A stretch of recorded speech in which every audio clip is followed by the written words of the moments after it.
welcome to the Jags Zoomcast, episode 3, I believe we're on to now. Yes, as you can see from our lovely title credits, aptly made by Donners,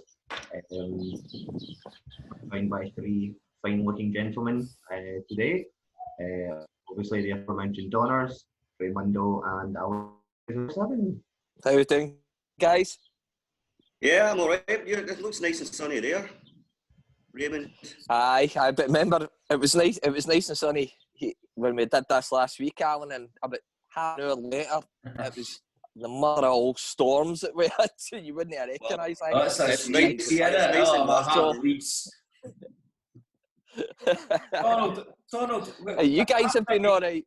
Yeah, It's been lovely. So I think that must have been the first JagsCast that you've missed in how long? In about 5 years, I think it worked out as. I know, if you recovered.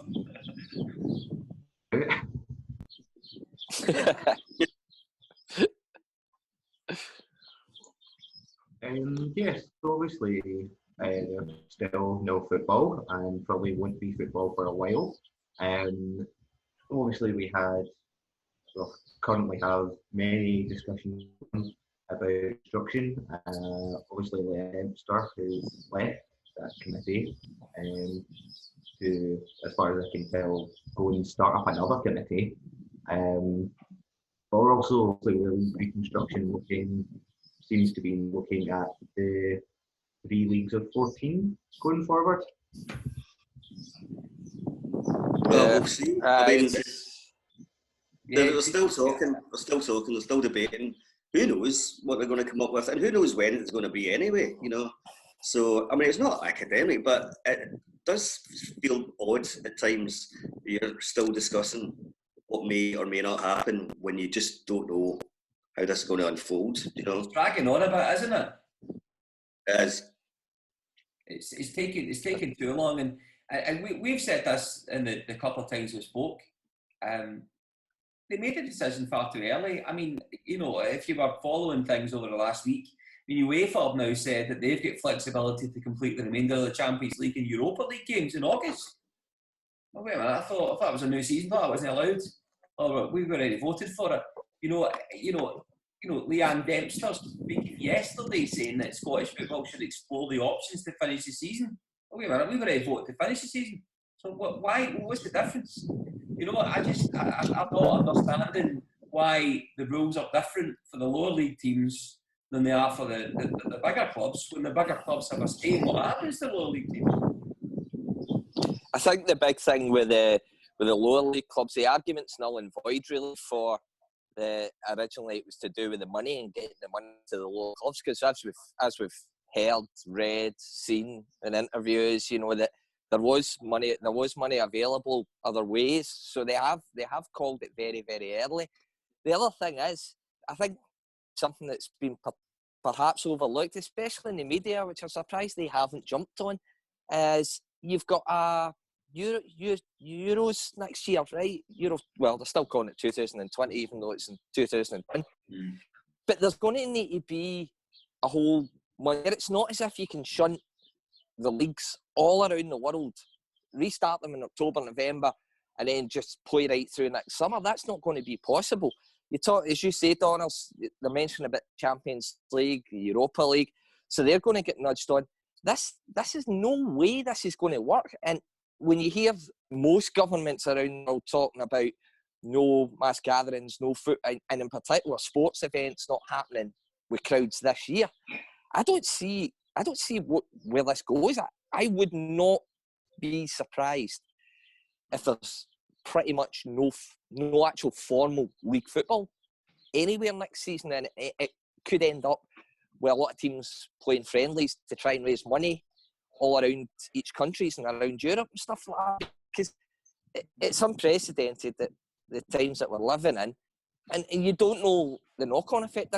Who knows, there might be a second wave of this virus. So what happens if we start football leagues around Europe all back up, and then this virus hits again, gets a second wave, say they start in September, October, and a wave comes back in December, you're back to square one again. Yeah. Well, at least we won't have to go up to Ross County in December then. That's true. It was interesting with Leanne Dempster. We were saying yesterday that games been made available. It's actually made it's unprecedented, so they don't know what's best. And there's lots of people coming up with lots of theories. So I heard some Scandinavian teams or Scandinavian league looking at drive-throughs, so you can drive to the games obviously with your family, and they do broadcast them outside and stuff like that. I've heard that the Dutch are looking at having their under-15s leagues available to start off with. You've seen the Bundesliga are looking at having closed-door games kind of early May. But, so it's a case of that people are open to trying things, but they voted to end the league. And, of course, the big talking point this week was the Dutch league, wasn't it? They just said, done, so null and void. And no relegation, no winners, no nothing at all. I think the top two teams, Ajax and whoever are second, I think if UEFA ratify them, they'll allow them into Champions League. So it just the fact of the matter that the decision's been made, and we're having to pick a poison already. Is utterly bizarre to me. The fact you can't get any agreement as well, or that there be such trouble getting an agreement on the proposals of the leagues, and we've heard about the 3-14s. There's the 14 and 3 leagues of 10, which would then allow Brora and Kelty, and I don't see how the 3-14s. I think what they're doing with the 3-14s is it stops anybody getting relegated unfairly, but that's not fair in Brora and Kelty. So the other option for me, I think, is, and I know people are saying Scottish football's good, blah blah, but the only fairest way is to do 2 14s and a 16 and allow Brora and Kelty and work on it from there. If you're going to do that, my personal feeling is that I think 3 leagues would actually be better. I don't see the reason for 4 leagues because all the clubs are playing each other anyway. What you could cases of 2 up, 2 down, and then third bottom against third top in a playoff. So you see the excitement of the playoffs, and the teams have still got something to play for.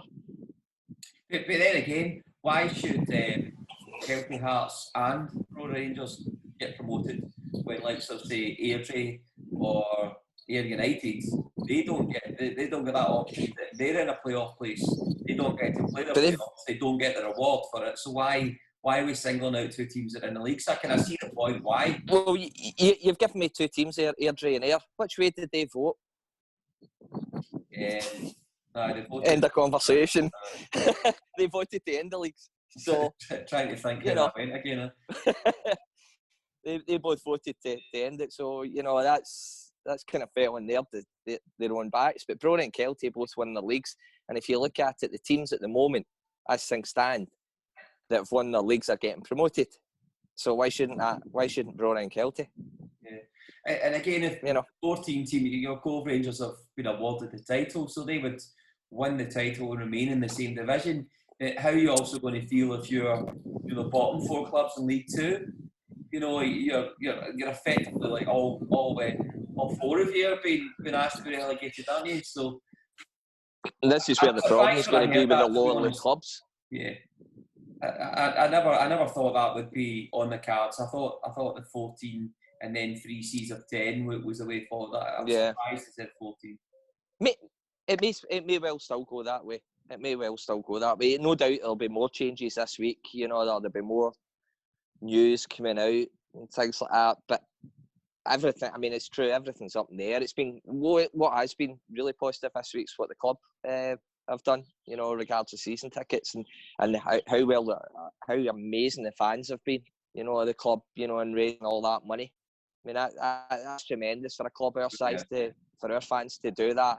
It's absolutely incredible, and a really, really nice gesture for the club as well, back to the fans, to say, look, we understand the times that we're in, and obviously we can refund the money if you want, and pretty much I don't think I've seen anybody in any of the social media saying, all right, I'm going to take my money back. Everybody's been very, very quick to say, listen, no, it's fine, it's all right. And I think we're very lucky. I think the club are very lucky to have the fans that we do have, albeit as fickle as we all can be at times. But also we're very lucky to have a club that's forward thinking as well. And Raymond, you But said... the thing is, so I was just going to say, I mean, you're not going to go on social media and say, I am taking the money back. You're not going to go on if you're not, you know what I mean? It is a good gesture, and it's a fair thing to do. And some people out there will need 80 quid or whatever it is that they get back from their season tickets, and absolutely fair enough, but I think the majority of people will try and, Thistle fans will try and help the club by not taking it, And personally, that's what's been first to do that. I've got no issue at all if somebody were to take their money out. It's absolutely right. We've all put a lot of money into the club in the past, and we all will do in the future. And if you need to get that right now, then fantastic. But just in terms of the leadership, it's been great. It is the right thing to do by people.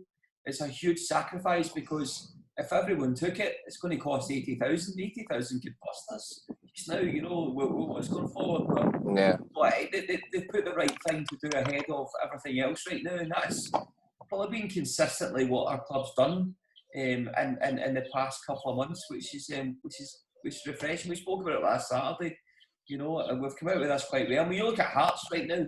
Hearts have got a real public spat. I mean, coming out and saying, with their players, we might have to suspend contracts if you don't take a wage cut. Imagine having to come out and do that in the press, and we've fortunately avoided all that, and we came out with this and looking well, I think. Yeah, definitely. As I say again, we've been at the forefront of announcements regards to the club, and I think it's really refreshing to see, and I think it's encouraging as that club and the dignity with which we've dealt with everybody. A lot of fans of other clubs have always been saying, well, how come Thistle aren't saying anything? Well, we don't need to, because we're dealing with things our own way. And, again, I think that comes down to everybody behind, and I mean everybody that's working behind the scenes at the club as well, and the players obviously as well, who, that's their livelihoods, it's their contracts, etc. At this time, some would be looking at maybe moves in the summer, or trying to do contracts, and there's been, the dignity with which the club has carried itself. I think is amazing. I think it's a lot of clubs could love us. What are you watching on the telly, Donners? I've got the Jags on for yesterday. And they've also got an interview on just now. This is the Hamilton game from a few years ago? That's right, the Dillon game. Was it the Hamilton game? The Dillon game is up. Forever been one. I call it the Nathan Eccleston game. Who? Exactly. I know. I was saying to Raymond, it's just a shame that they've not got the commentary on, because he could have sat there and just listened to himself, self-critique and all that, That'd have been rolling back the years for your end. Is it not half? That was a while ago. What was that?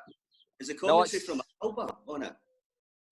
No, there's no commentary. It's just the crowd noise. No commentary? No commentary. I thought there was. I put it on yesterday afternoon for a minute. I thought there was. Maybe I'm getting mixed up. Hearing voices again, Alan. I must say, it's quite bizarre. It's been quite a full match on when it's been stolen and it's dark and Thistle are winning games. So unique experience. I suggest try it. It's been a while since. Although on the upside, we've been unbeaten now for a month. Doing well. Every cloud and all that, I think you're actually back. I think it's just been brilliant what what the club have done with Jags on. You get to be able to go back and watch all these games or watch highlights of games and stuff like that.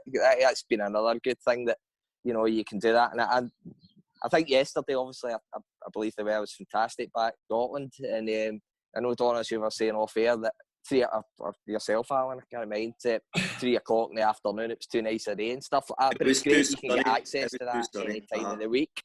Yeah, of course, I'm back in and watching it. But it's a good shared experience to do it while other people are doing it, and you can tweet each other about it or whatever, We're getting a bit of support here as well.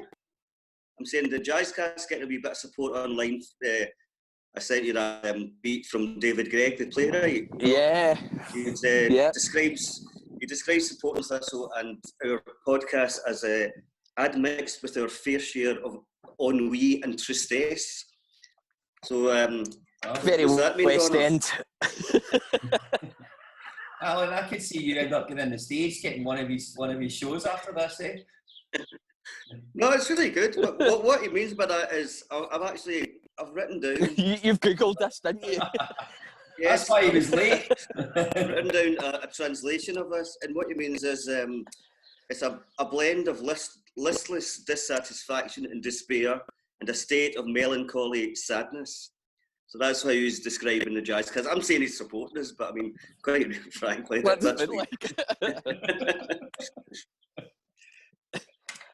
See, the other thing we're talking about Jags though, and what's been good, you know, when you can actually go and pick and choose certain games that you remember. And I know there's going to be more. I think the club have said that there's going to be more games available and stuff like that. I mean, every time they ask, I still think they should show Geordie Shaw's 4 goals against Dundee, and I'm still ever hopeful that will appear at some point. Mm-hmm.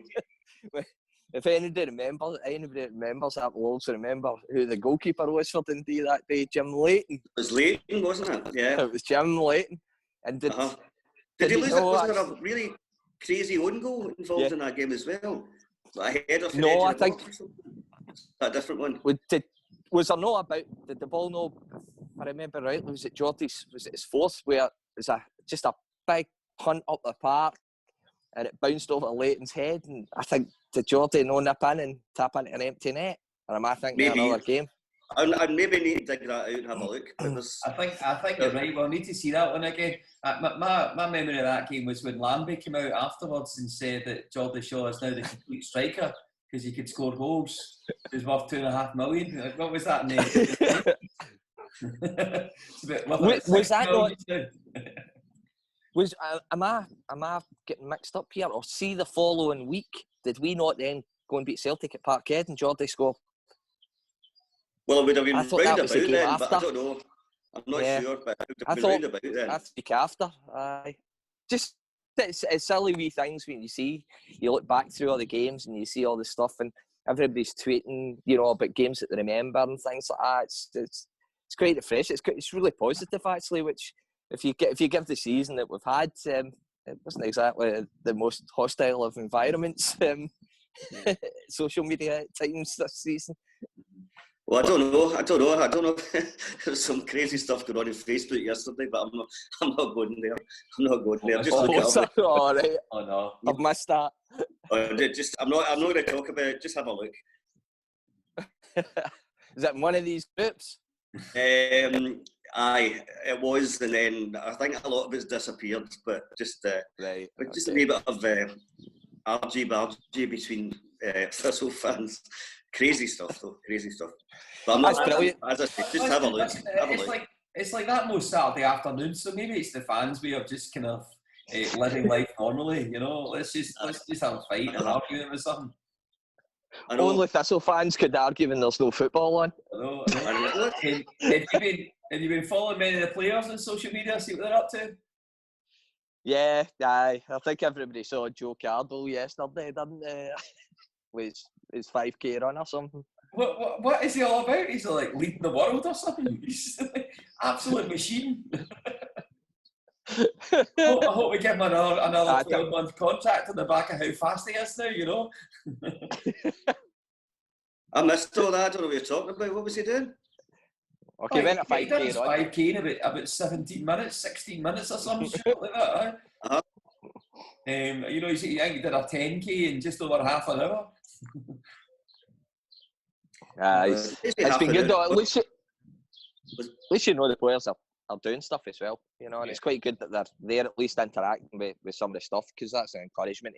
Because obviously there is a lot of our fans that are out doing these 5Ks. Obviously none of the 4 of us, but you can tell that just by looking at us. But it's quite good, you know, for the likes of the runners. That's quite encouraging, I suppose, you know, in that respect, to go, well, oh, so-and-so did, such and such a player did that, and I've done that. Well, you know, so it's good to see that. Superb. The other thing is, I was looking back through. Obviously, the Thistle Twitter site's been playing all the games for 12 and season 12-13. It's been great actually to have so many memories of. There's like some of the goals you forget. You remember the results, you forget just how good some of the goals were. I mean, the Living game, I think, was one of the ones showed yesterday. I see Squiddy's goal. What a move that is! The wee intricate flicks and passes and stuff like that. Like, we all talk about the Barcelona-esque goal, you know, with Stephen O'Donnell up it and Tannadice. It was just basically just to ram it right up them, you know, and Paul Payton in particular. But see, when you looked at that goal yesterday and the movement and the touch with Lawless, Craig, Doolan, you know, the whole, it's a brilliant goal. Taylor Sinclair, you forget how good he was. It's been absolutely brilliant. You forget with how much confidence that team played that season, and they get better and better as the weeks went on. And some of the flicks and the moves were great, you know. Obviously when they come off, but they play with the confidence to try stuff, you know. It was so entertaining, totally entertaining. It was also the maturity they all played with. I was watching an old Dunfermline game from back in that kind of age, and it was this move. I think we had about 40 odd passes before they had a touch of the ball. Never came to a goal, but it was the way we were spraying it about, and it was like, oh God, is this the Thistle? This is like watching a cultured European team. The way they pass and move. Happy memories. Looking forward for them to come back. I'm going to be tears here in a minute. Do you know something? I think we underappreciated a lot of the play. You know, there was some players got a lot of credit that season. The whole squad rightfully got the plaudits, but there's some players in that team that you forget who maybe kind of got overlooked a wee bit throughout that. Because everybody talks about Doolan and Lawless and Erskine, but you forget Aaron Taylor Sinclair was outstanding. Stephen O'Donnell, just every game got better and better. Conrad at the back obviously was very popular because he was so vocal on social media. But Big Aaron Muirhead, very little get by him at all, you know, at centre half. And I think and we're older, the crowd of us. I think that's probably the best football we'll probably ever witness for a Partick Thistles. Yeah, I see you right. I mean, you didn't mention Ross Forbes with his wand of a left foot, you know, just some of the deliveries that boy put in were sensational, you know. Watching Bannigan play again with a full head of hair back that time, you know, he's the same kind of player, you know, just the same commitment. Box to box midfielder. Definitely, yeah. I think that's a lot of moment, isn't it, when we reminisce. You know, we've got that team taking a hold on. You know, it's a good benchmark for anybody else looking forward to it. And listen, we've got Ian McCollum. We know that he likes to have that positive brand of football. So looking forward with him, if we can keep him in charge, you know, support the club, then we can maybe get that back. That's something to long for. Yeah, definitely. I mean, if you think back, I remember when Ian McCall came into us at first, and it was a 5-year plan, and it was about getting boys coming through the youth system, establishing a youth system first and foremost, boys coming through that, and then obviously Ian left and Jackie McNamara came in. He kind of carried that forward, and I always remember at the start of the following, just before the Premiership season, and actually saying to Archie, you do realise that you finished off Ian McCall's plan a year early because it was done in 4 years, because the target was the long-term target was the Premiership. I always remember Ian saying that at the time, and I remember saying to Archie, and Archie didn't even realise that he'd forgotten all about that. Yeah. And you think about the brand of football that we played at that time. That's it. And if we get back to the instruction chat as well, that's why I know it doesn't suit everybody in the top leagues, but see a bigger league, maybe clubs could then start to blood some youngs, and we could start, because that's only going to have a good knock-on effect for the national team as well. You know, we played that season, and it was, we know the kids' free experience, but it was a lot of kids sprinkled with a couple of more senior figures. But it just shows you, if you get a couple of experienced players around and you are willing to give youngsters a chance, the kind of football, and long term, your Motherwells, your Hamiltons have had periods where they've produced youngsters, even through, within the Premier League. And I still think a bigger Premier League would allow clubs to do that. Obviously, there's the politics of money and etc. But it is a shame that it now boils down to that. Yeah, I agree. I've always thought it's too tight, and it's just that teams playing with fear all the time because it's all about money and relegation and stuff like that. I think a 16 team or something like that. Anyway, I mean, I think it would help. I think it would help football wise. I always remember a few years ago, the day after the infamous John Lambie game that we had when we beat Hamilton. You remember the top six, and we had to fight to stay up. Obviously, we didn't stay up that season, but we played Hamilton the first game. We beat them. And if you remember that Hamilton team, they were just scrapping and fighting, and it was full of young boys. I remember talking to Archie the next day, and he was saying, like, these young kids that have come through with Hamilton, they have been quality their entire career through their youth structures, and they're thrust into a team because that's their model, and fair play to them. That is their model. They chuck young kids all the time. Look at Lewis Ferguson get linked with Celtic now. Look at how quickly his journey's happened. Fair play to them. But how much would they start to develop if they didn't have to battle like that? He was actually saying they might be better off in the Championship. Well, where they've got a lesser quality, a standard of opposition, and they, so it does make a lot of sense. But there's too many people with self-interest. But we said that last week, and it'll never change. Never change in Scottish football. Yeah.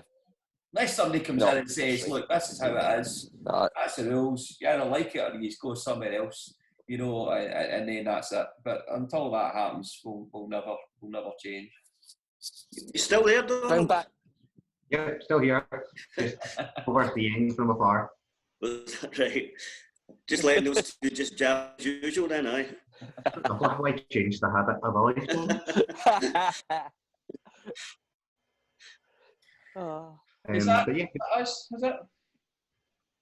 Well, I don't know. Listen, guys, on the Sorry? Well, you see, on the subject of season 12-13 now, I've been promising I would definitely be able to I'd get some guests, just for the listeners and viewers as well. So it's something different.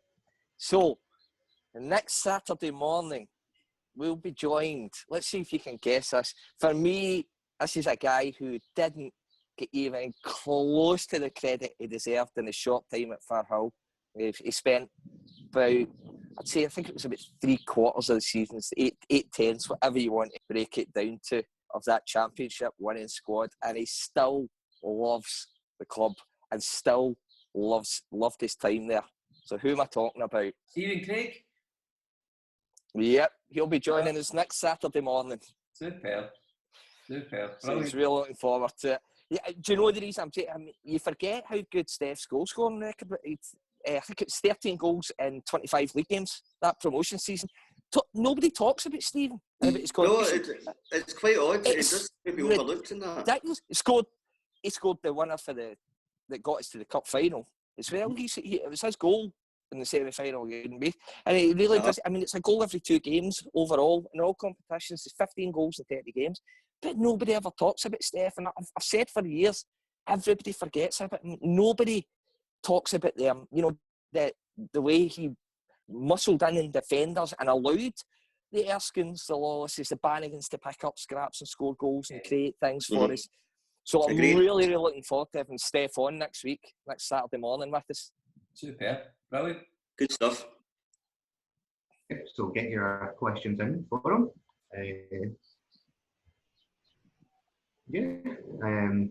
Kind of don't really have anything to say, given that there's no actual football going on. I think it will just should be predict then if Davy Means will be back next week. Don't know what happened to him. Must have slept in. I know it'll be a big screen next week. What fancy lager last night or something. That'll be.